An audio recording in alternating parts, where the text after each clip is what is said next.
inside. It's in your mind. It remains. It's all the same. You're to blame. Just in anybody.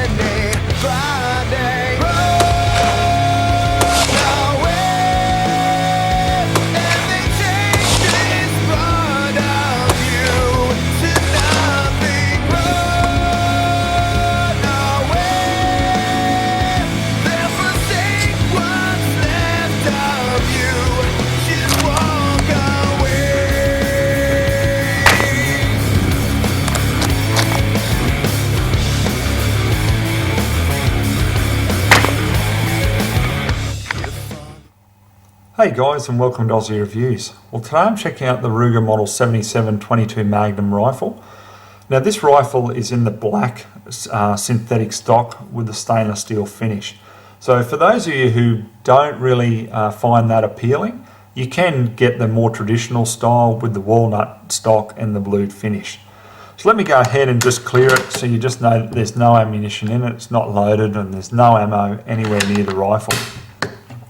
I'll start by just giving you a run-by of it so you can just see up close what it looks like. Now most of you guys know that I'm a pretty big Ruger fan, and look, I don't like all their products. There's some of their models and products that I don't really rate, but in general I do because, well, two things. They live up to their name of being rugged and reliable, but also the price point.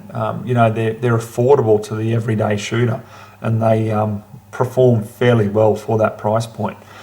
So let's have a talk about a couple of the stats with the rifle. First of all, you can see the stainless steel finish is an actual brushed stainless steel finish.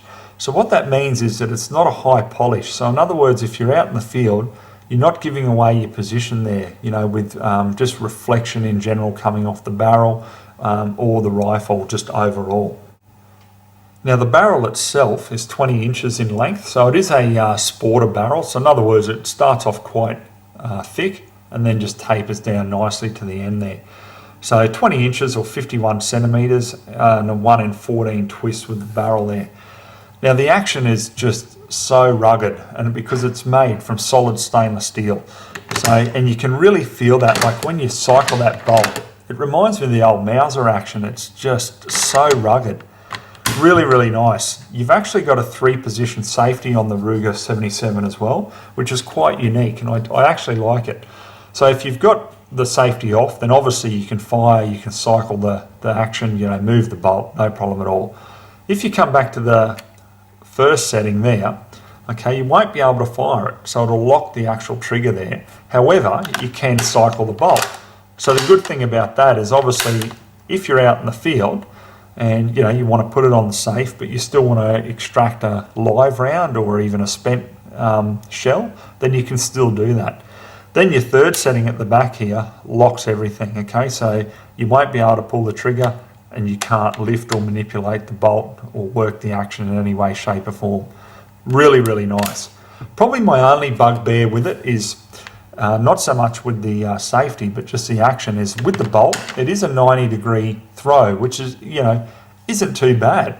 But when you have a look with the standard Ruger mounts that it comes with, when you put the 1 inch, you know, well, I should say they're 1 inch rings. So when you put a 1 inch tube with the scope on there, you can see there, like it sits fairly close to the bolt. So when you're trying to cycle it, you know, your hands sort of get a little bit in the way of it. That's probably just a minor bugbear that I've got. Now take into consideration that this Model 77 was designed and brought out way before the Ruger American Rimfire was, okay? So Ruger American Rimfire has a 60-degree throw, and I find that it's great because when you lift the bolt up, the actual bolt knob there is really clear of any optic. So obviously they put a bit more thought into a more recent model. However, with this, like I say, it does come up a bit, so that's just something to take into consideration. Now obviously you can fix that by getting, you know, taller rings or something like that, but this is just how it is standard with the standard Ruger rings, I find. Now very, very lightweight, the rifle. It's only 6 pounds, okay, or 2.7 kilos, so that's what I really like about it. You know, as a hunting rifle, which obviously that's what configuration it is, really lightweight, so you can walk around the field with it all day and just not get weighed down with it. And that's why I put the Trijicon Acupoint 3 to 9 by 40 optic on top as well, because these scopes are just fantastic for two reasons. Number one is they're just so lightweight, and number two, they offer great magnification, but also with a illuminated reticle that doesn't need any batteries. So really, really good optic. Now what I'm going to do, guys, definitely let me know if you want to see more. I'm going to actually do some individual scope reviews because I've got a lot of different scopes, and I really haven't done a lot with scopes, like actual individual reviews. So if you want to see more, definitely let me know, and I'll review this scope along with a whole heap of others individually in time to come. Now the magazine on the Ruger 77 is just a standard time-tested Ruger rotary magazine. I mean, these things are great, reliable, you know, no problems with feeding or anything like that, and they just work years after years. Now, being a 22 Magnum, though, obviously the round is a little bit bigger, so they could only fit in 9 for the capacity, okay, where your normal 22 LR in the rotary magazine is a 10-round capacity, okay, so just a little bit less there, but they had to accommodate the bigger round. Now, the trigger on this too, you know, is quite crisp, quite nice. Only thing is, like most Rugers, straight out of the box, the triggers are usually fairly heavy, okay, and this is no different. So we'll just cycle the action there. You can hear that it goes off quite crisply. Okay, real nice there. You got a real positive strike. So, you know, I doubt there'd be any problems with ignition of any rounds. But the problem is it's just, you know, quite heavy. But anyhow, we'll see how it goes when we get out in the field.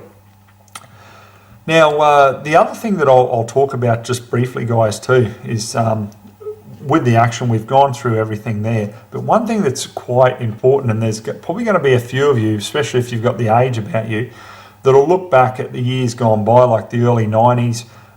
You know, 22 Magnum didn't really have a great name.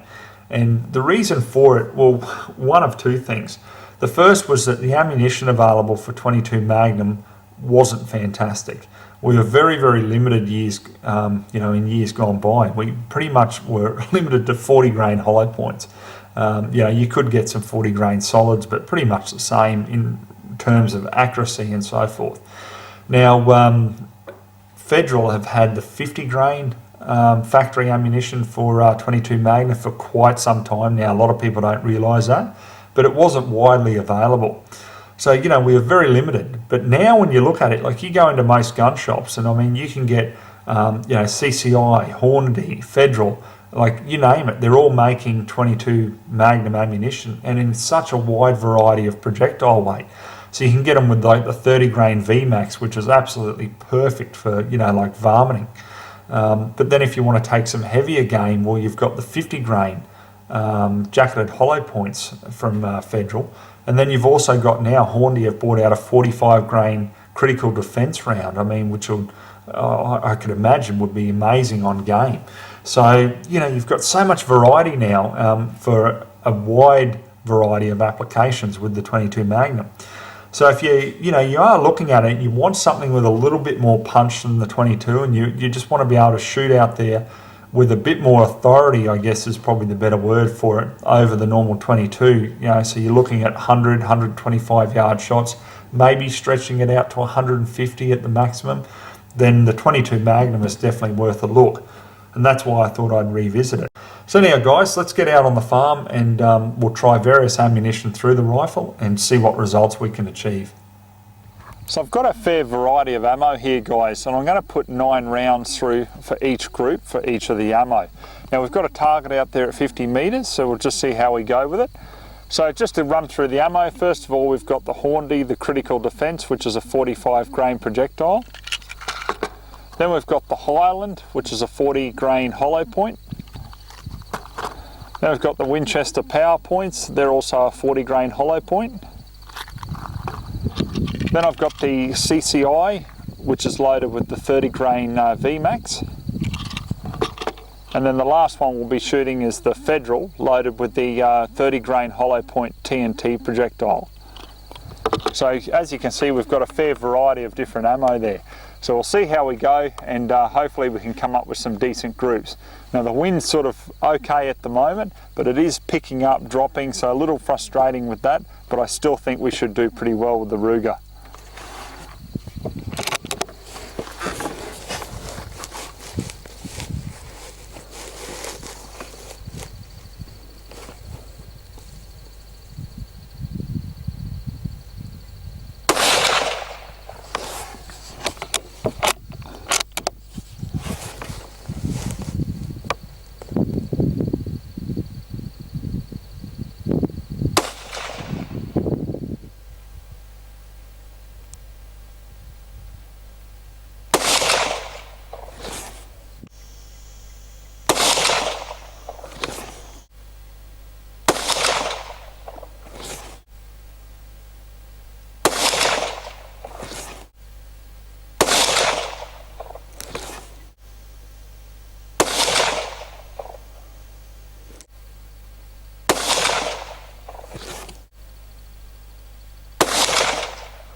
Okay, so let's have a look at the 9-shot groups we've got here. It's quite interesting, really. Now, we've started with the Hornady, the critical defence, fairly consistent there. We'll have a look at the spread. We'll probably have about just under an inch, I'd say.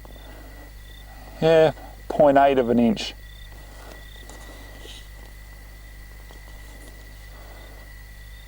So probably the most consistent. Then when we come down to Highland, I actually thought that was grouping quite nice because you can see a nice little cluster in the middle. And then we've got a couple of shots that have, either my shooting or the wind's picked up and just carried it a little bit. But anyhow, we'll measure it the way it is. We've got just under 1.5 inches, about 1.4 inches. So yeah, and not too bad, but not good enough for my liking. Then when we come in the middle here to Winchester, Australia, that's the 40 grain power points. First shot we had came down here on almost onto this target, so that was one hell of a flyer. So we'll discredit that one and we'll go for the main 8 shots here, and we'll see what we got. I'd say probably about 2 inches. Yep, 1.9 inches. Okay, so not impressed with that at all. Then when we come up to the Federal, loaded with the TNT, the 30 grain hollow points, they started to gather a decent sort of a group. We had a couple of flyers, but geez, doesn't it drop considerably? So let's measure that.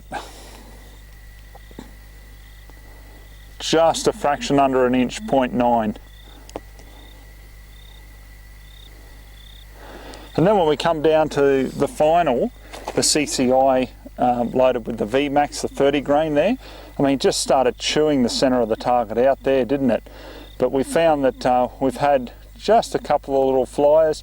Probably my shooting, I've probably pulled that trigger a little bit, but let's have a look. Probably just over an inch, about 1.1. I mean, geez, if it was a nice little cluster there, we'd be about 0.4, just a fraction under 0.5 of an inch. So anyhow, guys, yeah, very interesting, isn't it? I mean, for those of you who saw my sneak peek on Facebook the other day with this, very windy conditions, but I end up shooting 5 shots with the Hornady critical defence at 0.4 of an inch, so I can't work that out. Maybe it's just my shooting today. But anyhow, still I find the Hornady critical defence probably the most favourable, so that's pretty much what I've got it sighted in for there, so it's time to have some fun.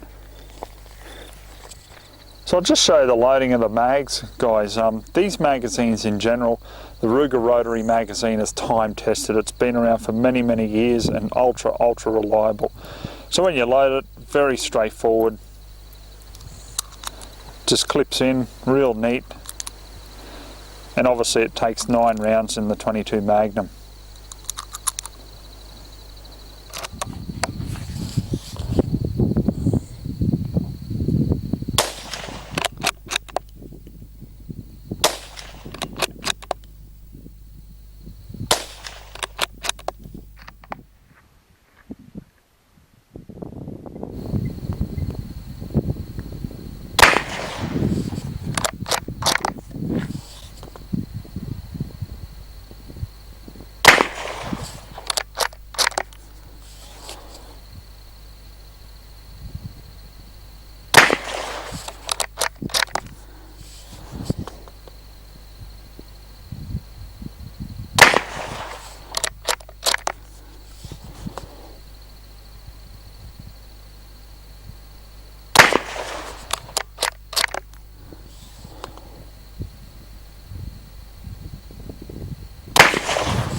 Okay guys, so my final thoughts on the Ruger 77-22 Magnum.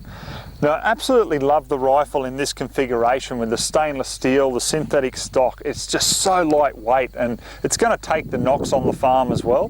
Being a typical Ruger 2, rugged and reliable, it's certainly going to work, no problem at all in that department. It's built tough and it's built to last. The one thing that I am disappointed with is the trigger. The trigger is really, really heavy. And when I was just trying to squeeze those shots off when we were doing the groupings, I found a couple of times I was really frustrated with myself because because as you're squeezing, it's just so heavy, and I found that just a fraction I'd move off target. So I definitely want to get a custom trigger for this, or a light and trigger spring put in. But apart from that, I mean, for the price, you know, they're approximately $1,000, the rifle, and they come with a set of rings. How can you go wrong? Then you can buy the optic of your choice and you've got a great little package. All right, guys, that's my final thoughts on the Ruger 77 22 Magnum. I hope you enjoyed the review. So till next time, we'll catch you then.